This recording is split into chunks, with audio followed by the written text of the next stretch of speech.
Allez, on enchaîne. Allez, intervention numéro 11. Intervention investissement locatif clé en main. Comment maximiser vos revenus avec des travaux bien gérés? Alors en 2022, il faut savoir que le marché de la rénovation en France, elle a progressé de 5%. Et 60% des investisseurs locatifs choisissent aujourd'hui des biens plutôt à rénover. Les travaux de rénovation peuvent augmenter la valeur du bien de 15 à 25%, tout en boostant le rendement locatif et jusqu'à 10%. Nos intervenants partageront les meilleures pratiques pour optimiser les travaux et maximiser vos revenus. Je vais faire un petit complément. Je crois que c'est la loi Elan notamment qui a fait freiner quand même pas mal les constructions neuves, puisqu'on parle de limiter l'étalement urbain. On préserve les côtes et on limite l'étalement urbain pour préserver nos terres. Donc aujourd'hui, quand on sait l'importance de l'emplacement en matière d'immobilier, aujourd'hui, si on veut avoir un bon placement, l'investissement permet aussi de bénéficier d'un meilleur emplacement, puisqu'on va pouvoir acheter dans les centres-villes. Il y a quand même peu de constructions neuves dans les centres-villes. Il y en a pas mal, et j'en ai construit énormément. Mais il y a considérablement plus de biens à acheter et à rénover. Donc aujourd'hui, rénover permet d'apporter une énorme valeur ajoutée aux biens, c'est un réel levier, mais il permet en plus d'avoir les meilleurs emplacements.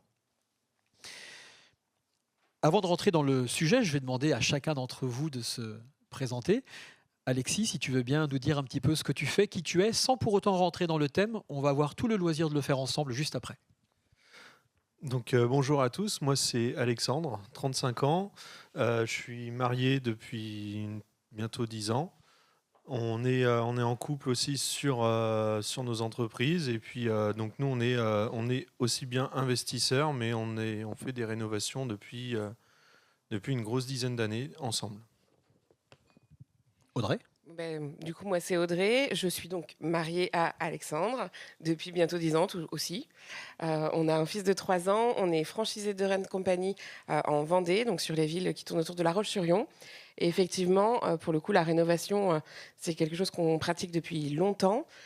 Et on est plutôt spécialisé finalement sur les IDR, donc les immeubles de rapport, qui finalement aujourd'hui sont le gros de notre activité.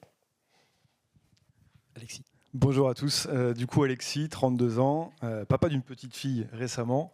Je suis sur la région d'Angers, actuellement investisseur et marchand de biens. Je suis également franchisé de Rent Company. J'ai un passé de gendarme. Par la suite, j'étais artisan et je me suis orienté sur l'immobilier et bien entendu, j'ai conservé la partie des travaux. Bien sûr, merci. Julien ? Oui, bonjour. Du coup, Julien Malengo, je suis investisseur immobilier, marchand de biens depuis une dizaine d'années. Et plus récemment, on a une agence immobilière avec mon épouse Émilie et une entreprise de rénovation dans le bâtiment également. On investit, on opère du sud-est au sud-ouest de la France. Super. Merci beaucoup. Julie ? Donc moi, j'ai un parcours en immobilier déjà depuis 18 ans. Donc aujourd'hui, je suis mandataire dans un réseau. Je considère que mon challenge est relevé. Donc je décide de vendre mon équipe pour m'associer avec Benjamin, mon mari à côté de moi. Et on est de Rent Company à Aix-en-Provence. Benjamin, donc ? Oui, donc moi c'est Benjamin, 36 ans, marié à Julie, papa de 2 enfants. Moi je suis un pur produit du bâtiment. J'ai grandi dans le bâtiment, mon père est son entreprise. Je suis électricien de métier. Et avant d'intégrer la franchise, j'étais conducteur de travaux tout corps d'État. Ok, super. Beaucoup de profils, des histoires différentes, des compétences différentes et pourtant toutes ralliées dans une activité commune, hein, travaux, enfin toutes, sauf Julien, mais tu as dit que tu avais une société de travaux, donc voilà. Et donc capable de mener ces activités avec l'art et la manière.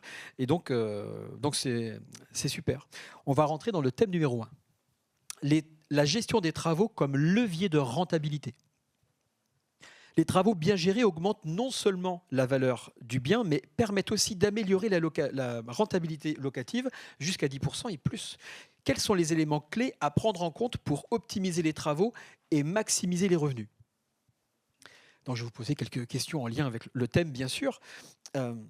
Quels sont les types de travaux qui offrent les meilleures augmentations de valeur pour un investissement locatif ? Si je peux prendre la parole. Avec plaisir. Alors, concernant ce qui peut apporter de la valeur à un bien, ce qui vraiment apporte le maximum de valeur, c'est réellement la rénovation, on va dire, de ce qui fait le coup de cœur. Donc, ce qui va être vraiment salle de bain, cuisine, c'est vraiment ces deux vecteurs qui aujourd'hui sont très importants. Et également, après, on a également tout ce qui est amélioration de la rénovation énergétique pour justement baisser les charges locatives, ce qui pousse à avoir un attrait sur un bien. Ok. Pour Julien, tu vas ajouter quelque chose? Ouais, pour compléter, ce qu'on va aussi chercher à faire, c'est rajouter des chambres, rajouter des lots pour augmenter les surfaces habitables et mieux les valoriser à la sortie.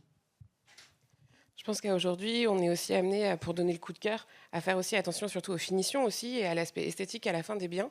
Parce qu'aujourd'hui, c'est des choses qui vont apporter un coup de cœur aux locataires et donc permettre d'avoir aussi des loyers qui sont en conséquence et donc encore plus optimiser du coup la rentabilité du bien. En fait, tous les détails vont être importants, quoi. Donc, tous les détails vont être importants, tous les travaux vont être importants, mais on voit bien que le fait d'être dans une niche qui a trait à l'investissement locatif, ça va être aussi quelque part déterminant vis-à-vis des travaux, puisqu'on aura toujours ce souci en tête d'être dans une forme d'équilibre, c'est-à-dire engager un certain nombre de travaux sans que ce soit non plus au détriment de la rentabilité. Je vais donner un exemple. Là, par exemple, il a été question de remplacer les salles d'eau et des cuisines pour l'effet coup de cœur. Il a été question de revoir le doublage, l'isolation pour le côté énergétique, baisser les charges de gestion. Il a été question d'augmenter des chambres, j'ai entendu. Donc il y a vraiment ce souci de rentabilité, donc la gestion de l'espace. Et pour autant, et bien que nous soyons par exemple ou que nous ayons des sociétés de travaux, on ne va pas forcément remplacer les fenêtres. Ça ferait plaisir de vendre des fenêtres en plus, ça fait augmenter la note, mais du coup c'est aussi au détriment de la rentabilité. Donc on va faire des choix mesurés. Est-ce qu'il est nécessaire de remplacer les fenêtres et est-ce que leur remplacement va apporter quelque chose? On pourrait se dire que changer les fenêtres qui sont en double vitrage depuis 10 ans, vu la surface murale que ça prend, va avoir un gros impact. Mais en fait, par rapport à un DPE, non. Vous mettez une VMC, vous mettez des radiateurs, même électriques, mais programmables avec détecteurs de fenêtres ouvertes, ça aura une bien meilleure incidence sur votre DPE et à moindre coût par rapport au remplacement des fenêtres.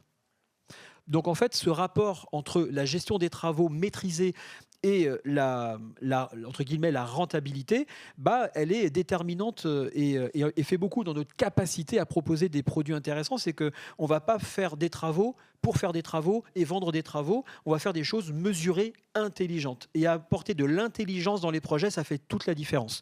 C'est ce qu'on s'évertue à faire. Et c'est ce que j'ai entendu aussi par ailleurs. Comment contrôler efficacement les coûts et délais pour ne pas dépasser le budget initial?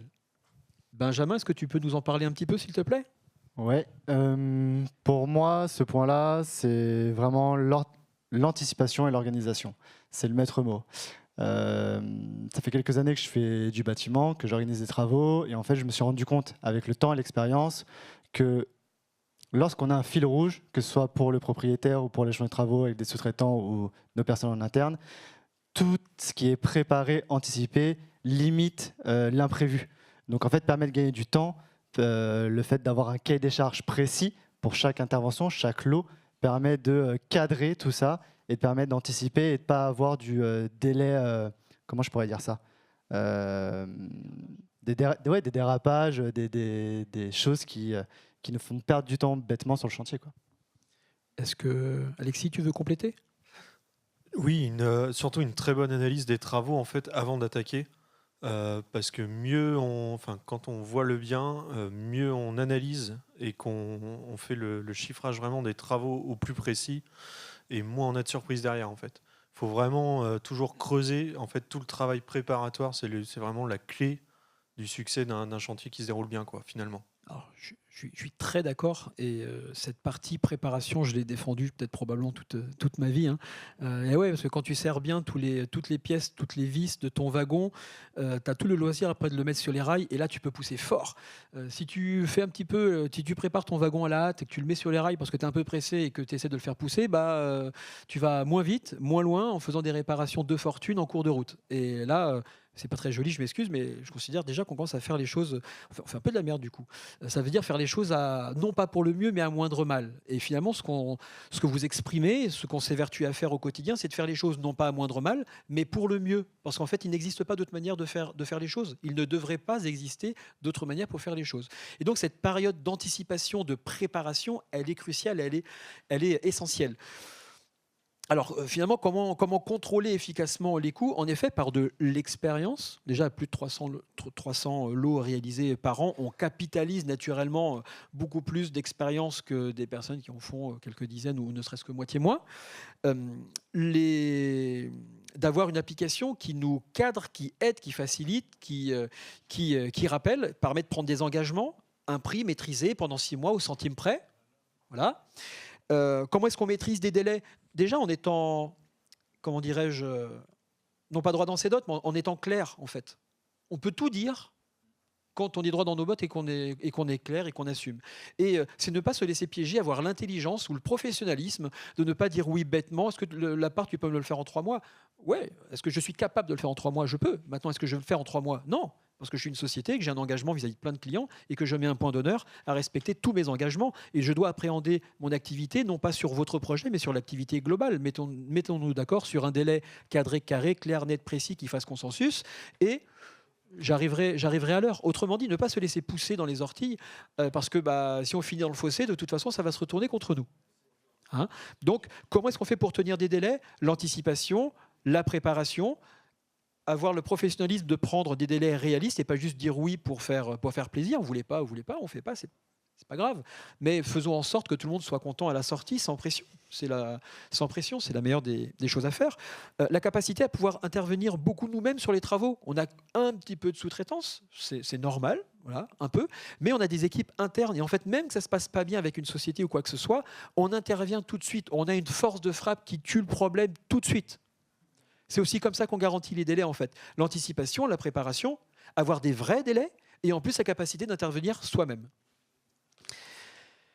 Quels sont les prestataires à privilégier pour garantir la qualité des travaux tout en respectant les budgets? On répond en cœur ou non? Audrey, vas-y. Moi, je pense qu'on peut répondre en cœur, hein. C'est écrit là. Clairement, de Rennes Compagnie, hein. On est spécialiste de la rénovation pour les investissements. Alors, attends, on va le refaire. Quels sont les prestataires à privilégier pour garantir la qualité des travaux tout en respectant les délais? De Rennes Compagnie. C'était pas du tout travaillé. Hein. Bon, alors plus sérieusement, si on devait donner un conseil à l'auditoire qui ne nous connaît pas, et si elle devait elle-même s'assurer que son prestataire est un bon prestataire, selon vous, qu'est-ce qu'elle gagnerait à vérifier pour arriver à la conclusion? Non, très logiquement, normalement. Nous sommes les bons partenaires. Oui, nous sommes les bons partenaires. Et si je pouvais donner un autre conseil, c'est que des fois, alors, il y a de Rennes Compagnie, c'est sûr, mais si on veut faire travailler un artisan, faut pas regarder que le chiffre en bas de la page. Finalement, c'est plus le ressentiment humain qu'on a lors de la rencontre avec la personne qu'on a en face de nous. Puisque ce qu'il faut savoir, c'est que ça va devenir vraiment notre prestataire et aussi notre partenaire sur notre chantier. Et je parle en tant qu'investisseur, pas en tant que rénovateur à ce moment-là, mais pour une personne qui veut faire des travaux chez lui, s'il a besoin d'un artisan, faut qu'il sente, faut que l'artisan lui donne confiance avant toute chose, avant de signer quelque devis que ce soit. Puisqu'il n'y a pas qu'un prix en bas de la page qui compte, c'est vraiment est-ce que je peux avoir confiance, est-ce qu'il me donne confiance? Et du coup, là, tout de suite, on se sent un peu plus en sécurité. Tu mets en avant l'humain. Tu mets en avant l'humain. Tout à fait. Et parfois, la petitesse de prix n'est que le reflet de la taille des emmerdes qui peuvent se faire après. Et en fait, on pense économiser 2000 balles et on en perd 10, 15, 20 parce qu'on n'a pas le bon partenaire. Mais je suis très aligné avec le... Heureusement, l'humain compte, il faut en tenir compte. Audrey, tu voulais te lancer. Oui, parce qu'effectivement, alors l'humain, je suis complètement d'accord. Après, il y a quand même des choses aussi, pour le coup, moins humaines, mais qu'il faut quand même vérifier, notamment toute la partie, les assurances décennales, clairement, de l'artisan, s'assurer que les travaux qu'il souhaite réaliser, qu'il a bien une couverture, une décennale qui va le suivre, une RC Pro, et s'assurer aussi que il est en règle, hein, qu'il paye ses charges, qu'il paye son URSSAF, que tout soit vraiment carré, que ce soit quelqu'un qui tient la route, que son entreprise tienne la route pour éviter les mauvaises surprises, quoi. Julie, vas-y, je t'en prie. Et en fait, ce que je voulais rajouter, c'est que chez De Rennes Compagnie, on se considère comme le promoteur de l'ancien. Et en fait, on a un parc immobilier français qui est vraiment très beau, qui est souvent, parfois, laissé un peu à l'abandon, Et on cherche aussi des prestataires qui ont les mêmes valeurs que nous, qui veulent privilégier, rénover de belle qualité ce patrimoine français immobilier, et puis pour pouvoir aussi apporter un toit vraiment très décent, qualitatif à tous ceux qui cherchent à avoir un logement. Je vais essayer de lister un petit peu plus de manière exhaustive pour apporter une réponse quand même claire à la question. C'est qu'est-ce que les auditeurs devraient contrôler pour s'assurer que le partenaire est le bon? Probablement déjà d'aller voir les avis Google.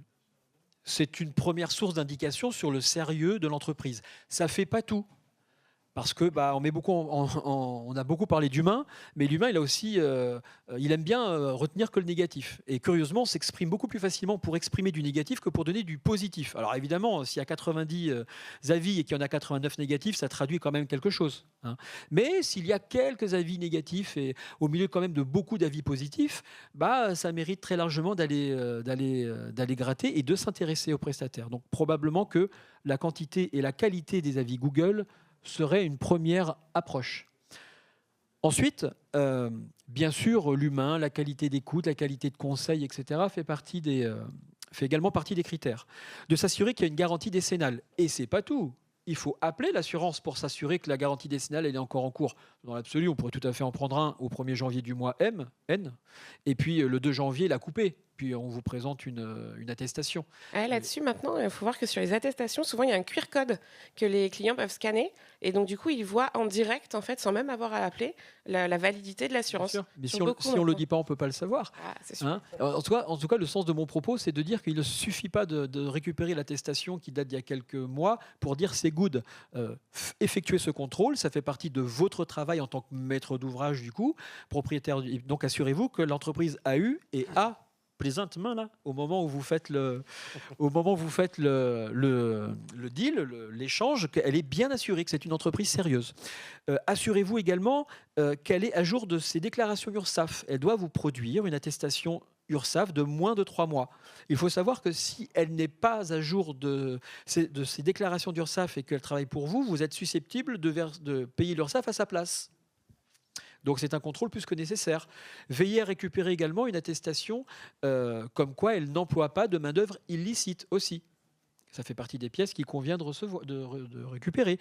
Le cabis fait partie des pièces qu'il faut fournir également. Voilà. Donc là, vous avez une liste exhaustive des pièces qu'il convient d'avoir pour s'assurer du sérieux de l'entreprise. Voilà. On va avancer un petit peu. Quelles erreurs courantes devez-vous éviter lors de la gestion des travaux de rénovation? Julien. Ouais, et pour faire le lien avec ce que tu disais juste avant, moi, un conseil que je pourrais donner aussi, c'est que surtout quand on débute, il ne faut pas s'improviser maître d'œuvre. Voilà, il faut s'entourer des bonnes personnes et surtout pas aller gérer le peintre et le plaquiste et l'électricien. Prenez des professionnels potentiellement tels que De Rent qui, eux, auront vos intérêts en première ligne, en fait, parce que sinon, c'est la source au problème assurée. Donc d'abord, on s'entoure des bonnes personnes. Et j'ai oublié l'autre partie de ta question, c'était quoi ? Quelles erreurs courantes devez-vous éviter lors de la gestion des travaux de rénovation? Et les erreurs, de ne pas avoir défini la base d'un cahier des charges, de ne pas avoir fait des plans, c'est vraiment les étapes primordiales, donc avec les bons métrés, et savoir quels résultats on va aller chercher pour chaque pièce, combien de prises, quelle couleur le mur, la cuisine, la VMC où on va la mettre, le chauffe-eau où on va le mettre. Chaque élément qui va manquer, ça sera un surcoût à la fin qui devrait être rajouté de la poche de l'investisseur. Donc soit vous êtes bien entouré et ça a été anticipé, soit effectivement il faudra faire preuve d'ingéniosité pour trouver de la trésorerie. Merci Julien.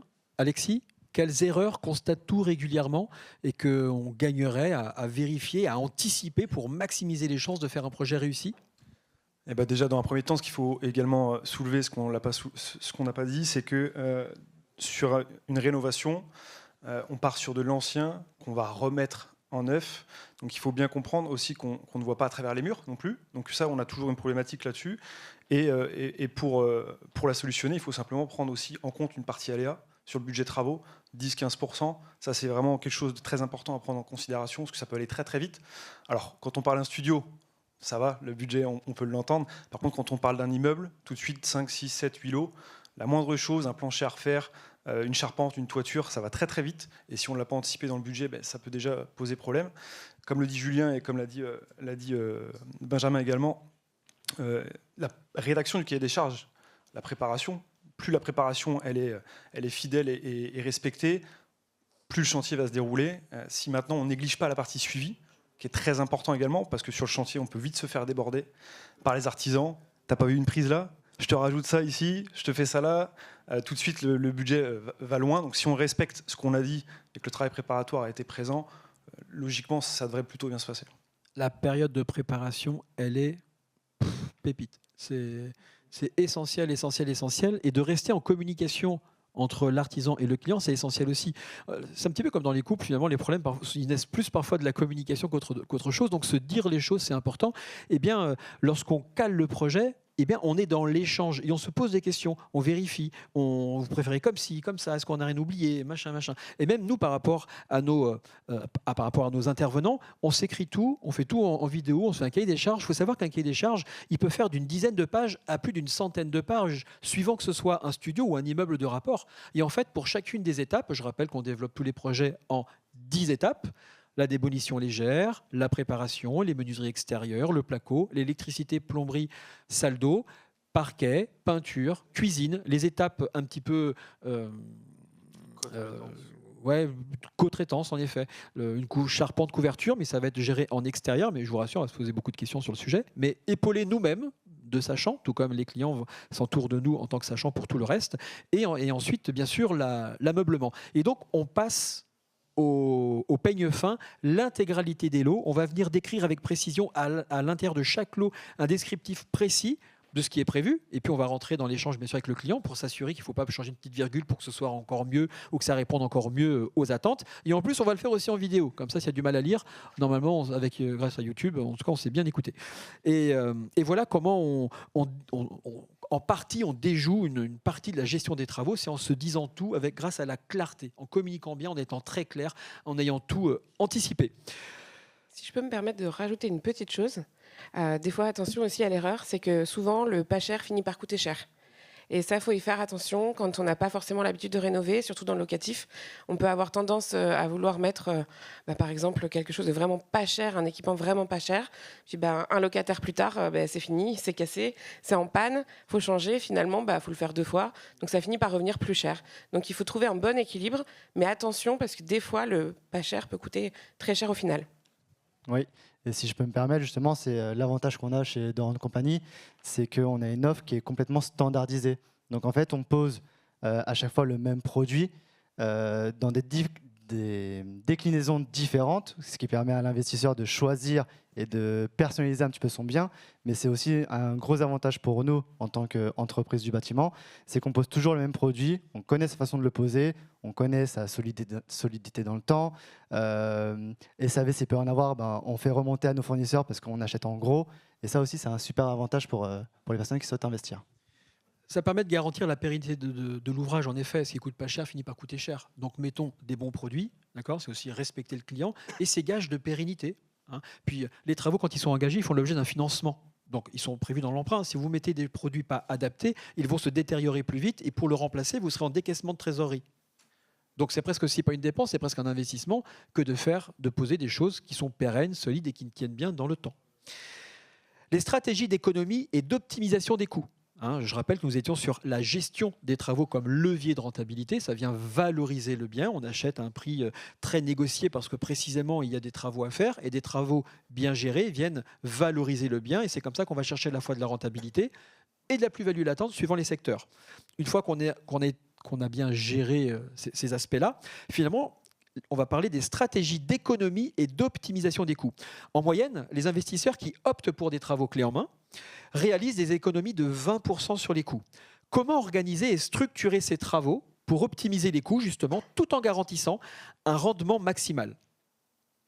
Comment réaliser des économies, messieurs, mesdames, sur les frais de rénovation tout en maintenant une qualité élevée ? Allez, dites-moi. Vas-y. Déjà tout simplement, donc, je rebondis sur ce que disait Alexandre, par rapport aux artisans, on va faire la même chose, notamment avec les fournisseurs. Donc on va aller mettre en concurrence, parce qu'aujourd'hui c'est un marché privé, tout le monde met sa marge. Donc forcément on peut aller voir un artisan différent, on peut établir. Globalement, on recommande trois devis. C'est toujours bien d'avoir un peu trois prix différents. Alors effectivement, quand on est à 500, 1000, 1500, il faut se poser quelques questions déjà. Mais dans un premier temps, de faire ça, de mettre en concurrence, que ce soit le fournisseur ou l'artisan, ça nous permet déjà d'avoir des bons signaux de prix et de pouvoir optimiser au maximum pour la même chose. Et puis sur l'économie, Alex, je pense que tu voulais dire quelque chose. Après, alors on fait toujours un peu notre pub, mais c'est vrai qu'au sein de notre réseau, on a la force du réseau du coup. C'est-à-dire que notre force à nous, c'est qu'on a plus d'une quinzaine de franchises, un peu partout sur la France, où on pose tous les mêmes produits, puisque ça fait partie de nos process, et que du coup les coûts des matériaux sont vus en tête de franchise, sont négociés en tête de franchise avec des partenaires, qui nous permet d'avoir des produits de qualité à des tarifs négociés qui nous permettent d'être toujours au bon prix, enfin, ce que nous on estime le bon prix. Il y en aura toujours qui pourront dire c'est trop cher ou pas assez cher, ça, voilà. Aujourd'hui, on est sur des produits que l'on pose et aux tarifs négociés qu'on peut avoir grâce à la force de notre réseau, quoi. Il y a une question de volume et il y a aussi une question d'expérience. Parce que tout ce qui est cher n'est pas forcément top moumoute, hein. Donc on a testé, éprouvé beaucoup de produits pour arriver à la conclusion que celui-ci est le meilleur rapport qualité-prix et tenu dans le temps. Donc oui, bien sûr qu'on use et qu'on abuse de notre effet de volume pour obtenir de meilleurs tarifs, mais sur le produit qui contente tout ce qu'on fait, dans les meilleures conditions. Et c'est bien dans cet ordre-là que c'est vu, ce n'est pas qu'une question de prix. Comment contrôler c'est ça. Comment contrôler efficacement, et non, je m'excuse, j'ai sauté des trucs. Quelles sont les astuces, quelles sont les astuces pour négocier les coûts avec les prestataires et fournisseurs? Et je vais faire la question et la réponse parce que je sens que Si tu veux nous... Oui. Nous, sans forcément négocier, parce que le but, c'est pas forcément de faire perdre de l'argent à l'artisan, parce que sinon, ça risque de mal finir. Mais c'est peut-être simplement de poser des questions, comprendre quelle solution technique a été envisagée. Est-ce qu'il y a d'autres solutions? Quel matériel? Est-ce qu'il y en a une autre, potentiellement pour un coût moindre? Pour quel degré de qualité? Bref, poser des questions. La cuisine, est-ce qu'elle sort d'un grand magasin, d'une grande chaîne, ou est-ce que c'est bricolé dépôt?